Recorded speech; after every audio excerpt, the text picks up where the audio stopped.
Assalamualaikum warahmatullahi wabarakatuh. Pemirsa, kembali dengan saya Bila Hajar Fatimah di Breaking News Bamuswari.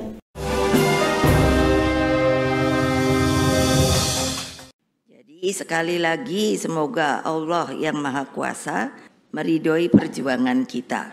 Kita persembahkan kemenangan untuk rakyat melalui Pak Ganjar Pranowo dan Profesor Mahfud MD.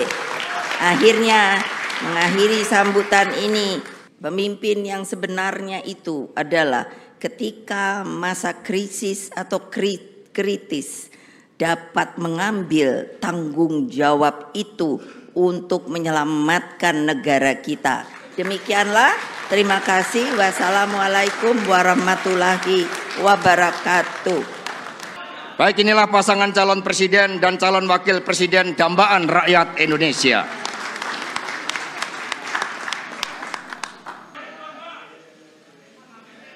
Mohon.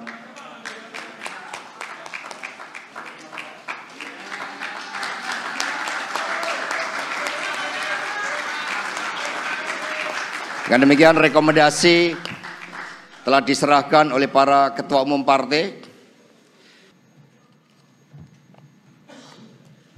Assalamualaikum warahmatullahi wabarakatuh.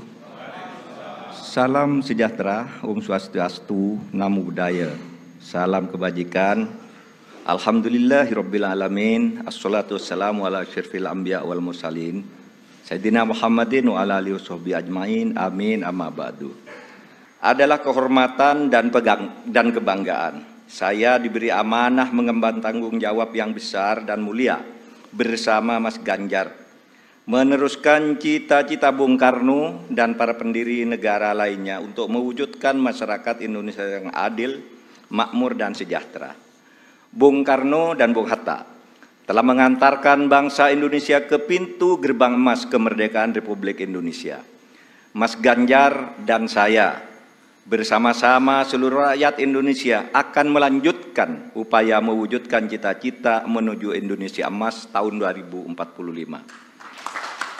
Cita-cita Indonesia menjadi bangsa yang maju, adil dan beradab.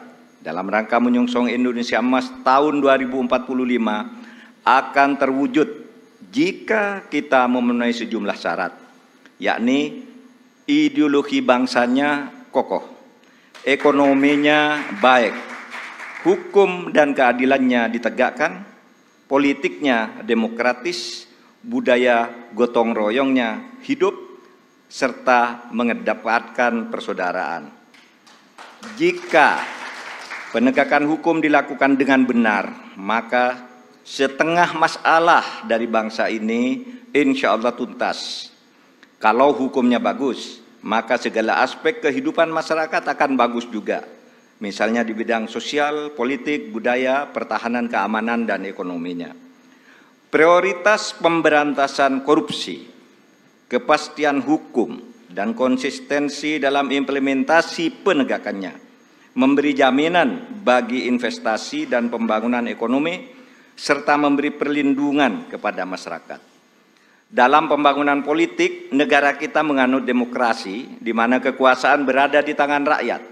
Dalam implementasinya, demokrasi membutuhkan nomokrasi. Demokrasi adalah kedaulatan rakyat, sedangkan nomokrasi adalah kedaulatan hukum. Demokrasi tanpa nomokrasi akan anarkis, sementara nomokrasi tanpa demokrasi akan sewenang-wenang. Sehingga keduanya harus berjalan seiring dan seimbang. Demokrasi menghargai perbedaan, dan perbedaan itu adalah fitrah, ciptaan Tuhan. Perbedaan di antara manusia, baik ras, suku maupun agama, itu karena diciptakan dan dikehendaki oleh Tuhan sendiri. Walau sya'allah laja'alakum ummatan wahidah, walakin yabluwakum fima atakum fastabiqul khairat. Kalau Allah mau, kamu semua itu hanya satu jenis, tidak berbeda-beda. Tapi justru saya, Tuhan, yang menyebabkan kamu itu berbeda-beda, agar kamu semua berlomba-lomba untuk berbuat kebajikan. Itu firman Tuhan. Indonesia yang beragam membutuhkan toleransi dan akseptasi. akseptasi maknanya semua anak bangsa bisa bergabung dan bekerja sama dengan tetap dalam keyakinannya masing-masing. Kita semua ketemu dalam prinsip kalimatun sawa, yaitu memperjuangkan sesuatu yang sama di antara perbedaan. Tidak perlu menajamkan perbedaan di antara kita yang memang sejatinya tidak bisa disatukan dalam semua hal.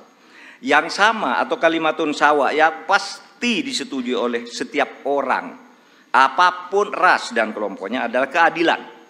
Pasti disetujui oleh siapapun, apapun agamanya, pasti orang setuju pada penegakan hukum dan keadilan.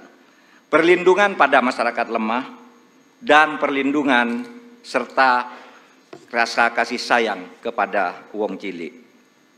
Saya berkeyakinan Mas Ganjar adalah figur yang tepat memimpin bangsa Indonesia untuk mewujudkan semua cita-cita yang saya sebutkan tadi. Mempercepat dan melanjutkan program pembangunan yang sudah baik. Tentu lalu memperbaiki juga yang keliru dan melakukan inovasi-inovasi baru sesuai dengan perkembangan zaman dengan tetap berpegang pada konstitusi. Saya sudah lama mengenal Mas Ganjar. Pada tahun 2004 sampai 2008 kami bersama-sama menjadi anggota DPR RI. Kami berdua kerap berdiskusi, bahkan saling mengunjungi ketika Mas Ganjar Pranowo memimpin Jawa Tengah dan saya menjadi Ketua Mahkamah Konstitusi. Karena itu saya tahu persis, Mas Ganjar adalah figur pemimpin yang merakyat dan berani. Berani memperbaiki yang bengkok-bengkok. Berani menerima kritik, berani memperjuangkan nilai-nilai politik yang diyakini benar. Saya tahu juga Mas Ganjar adalah dari keluarga Muslim yang taat, yang selalu berkomitmen menjalankan amanah yang diberikan kepadanya. Amanat dari orang tuanya, amanat dari partainya, dan terutama amanat dari rakyat. Terakhir, Bapak Ibu sekalian, saat ini saya mengemban amanat sebagai Menko Polhukam Republik Indonesia yang tugasnya antara lain memastikan pemilu berjalan lancar dengan aman. Karena tugas saya itu, maka selama ini saya tidak pernah sekalipun menyatakan akan ikut dalam kontestasi pemilu. Saya juga tidak pernah berkampanye, memasang spanduk dan lain-lain. Baru kali inilah yang pertama kali saya menyatakan bersedia menjadi calon wakil presiden Republik Indonesia karena amanah yang sudah diberikan oleh Ibu Megawati tadi bersama para pimpinan partai disaksikan oleh kita semua. Bagi yang selama ini menunda untuk menentukan pilihan karena menunggu kepastian dari saya, maka saat ini saya menyatakan saya bersedia untuk ikut kontestasi. Bersama Mas Ganjar, saya akan mendedikasikan diri, semua kemampuan saya, ilmu saya, pengalaman saya, ketegasan dan keteguhan sikap saya, serta keberanian-keberanian yang selama ini saya usahakan untuk selalu ditunjukkan kepada bangsa dan negara Indonesia. Tentu saya juga mengucapkan terima kasih kepada Bapak Presiden Joko Widodo yang telah memberi kesempatan kepada saya selama ini untuk berkhidmat kepada pemerintahan dengan leluasa, sehingga bisa ikut membangun bangsa dan negara. Insya Allah, dengan ridho Allah Subhanahu wa Ta'ala, langkah kita dalam mewujudkan Indonesia sejahtera lahir batin, adil dan makmur akan mendapatkan jalannya. Qabul. Pada hari ini saya mendapat kehormatan untuk berdiri dan menyatakan kesediaan kepada rakyat Indonesia untuk ikut kontestasi Pilpres tahun 2024. Assalamualaikum warahmatullahi wabarakatuh. Demikian breaking news Bambu Sore kali ini. Kita akan kembali di kabar Bambu Sore berikutnya. Saya Mila Hajarotimah beserta seluruh kru kerabat yang bertugas undur pamit. Billahi taufiq wal hidayah. Wassalamualaikum warahmatullahi wabarakatuh.